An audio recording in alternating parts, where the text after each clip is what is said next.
Hey Robert, hey James. My name's James Masellan from Movie Death Blows. Thanks for taking the time to sit down with me today. It's our pleasure. Absolutely, brother. James, what was it like taking on the role of Willie Pep, and like what kind of physical stuff did you have to do? Did you take any boxing classes? Were you familiar with the sport before that?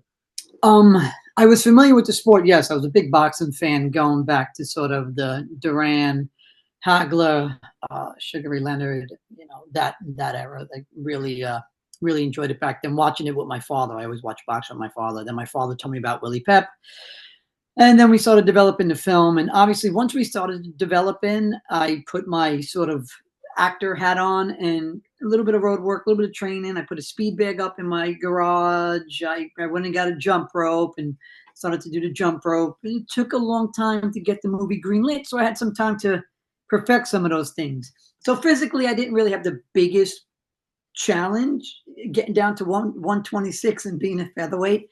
Um, I think it was more just trying to emulate Willie's moves. Obviously, we know because how unique and how special he was, and his footwork is unmatched. So yeah, I felt like I was ready for the challenge and in good shape. But when it came down to sparring with actual boxers, that's where you took your lickings and you realized you're not nearly as good as you think you are throwing a jab and not trying to hit somebody. I couldn't hit them with anything. You look good on the speed bag, though. I saw you a couple scenes in there. Thanks, James. Robert, I love the way you guys shot this. The movie, it's like, Willie's being followed around by a documentary crew, but it actually looks like we're watching the documentary crew as they're filming him. Where did you get the idea to do that? And was that always the plan, or did you just come up with that? Yeah, my background is in documentary cinematography. I've spent the past decade working as a doc DP. And shortly before reading Steve's script, I was working on a boxing documentary in Bulgaria. When I read the script, it already had the conceit of a documentary crew following Pep around. Steve James was attached for a while, and I think he helped get this kind of nonfiction aesthetic in there. But over my time developing the script before we went into production with Steve, we weaved more of that element in. And it was important to me for it to feel as authentic as possible. Yeah, it definitely looked that way. Period pieces are always fun to watch that way. But I know you got to premiere this at the Venice Film Festival last time around. What's it like being there and getting that standing ovation from that crowd for like 5 or 6 minutes, whatever it is? The most amazing feeling in the world. It's incredible. We got to like walk in to the theater with music from our film playing, sold out 1,200 seat theater, big spotlight, credits roll at the end, 6 minute standing ovation. Uh, it was truly like a dream come true. It's fuel that I'll be burning on for a really long time. Yeah, it was bliss. Yeah, for surely was bliss. I mean, you're in Venice. I was there with my wife, and we didn't travel much because we got three little ones. So to get to Venice with her and to enjoy that and to watch that standing ovation, it was surreal because we've come such a long way. Uh, but we knew we deserved to be there. I mean, we worked really hard. Everybody worked really hard and gave it their best. So we kind of knew we deserved to be there. But it was fantastic, man. James, I couldn't help but notice when I was watching this, I noticed some old friends of yours, Ron Livingston and Frank John Jane, show up from Band of Brothers. What's it like getting back together with those guys, especially filming something again after like the bond you guys have after all those years doing that Right. miniseries? Well, look, Band of Brothers is no secret. Our bond as actors goes a long way, and those are my brothers. They'll forever be my brothers. Um, to chew it up with them in a scene like that, a one-on-one, because I didn't get many scenes with Nixon. That's Captain Nixon. I'm Sergeant Picani. He's an S officer. We don't really, have many scenes together. Frank John Hughes, I had a few scenes, but then, Bill Garnier loses his leg. He gets wounded and goes home. So for us to mix it up in this different environment years later was a lot of fun to work with those guys. They came prepared.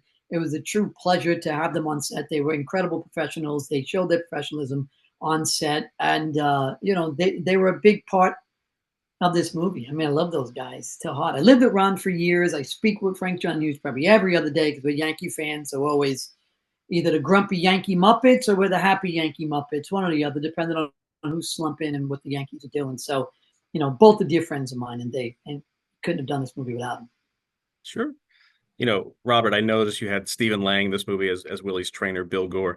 And I've always wanted to talk to Stephen. He went to high school not far from where I'm sitting right now, outside of Philadelphia. He went to the George School. It's a Quaker school out here. But what's it like bringing him in, such a talented actor? He's so good at everything, just having him in those scenes, especially the boxing scenes. You know, Stephen Lang is just such a pro.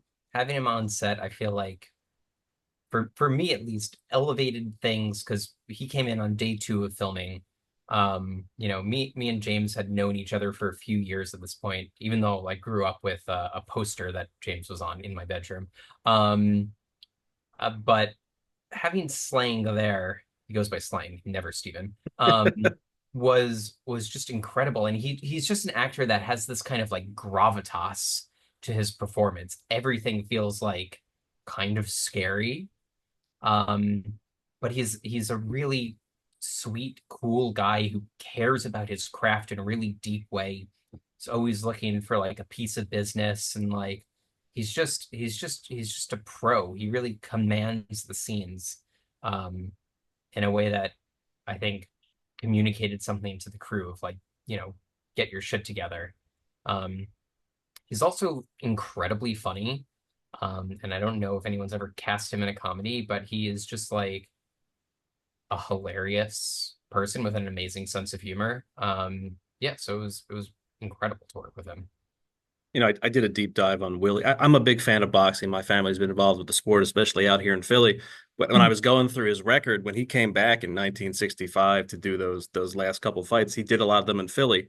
And I called my mom because my grandfather used to work the fights all the time. I was like, "Did Pop Up ever work at the arena in Philly?" She's like, "Yeah, he worked all the wrestling and all the boxing matches." I was like, "So he definitely would have. He definitely. I mean, he's been dead for 20 years now, but I was like, he definitely would have seen Willie Pep fight. He would have been taking the tickets and everything like that." So that was super fun for me to do some research on that. But did you like? I know you guys said it was like 1965 in Miami that last fight we get to see, but it was like I think it was 59 it actually happened in. But the dates don't always work out. Did you ever want to do any fights in Philly or anything like that? Show anything like that? I think at certain times the script was much more encompassing of Willie's career, more of like a cradle to the grave epic. And it would have been amazing to throw in more of these iconic fights from his career. But once we narrowed it down to 1964, we were kind of tied into that. Gotcha. James, last question before we wrap up. Did you get to meet with any of his kids or any family members that knew him that you could talk to specifically?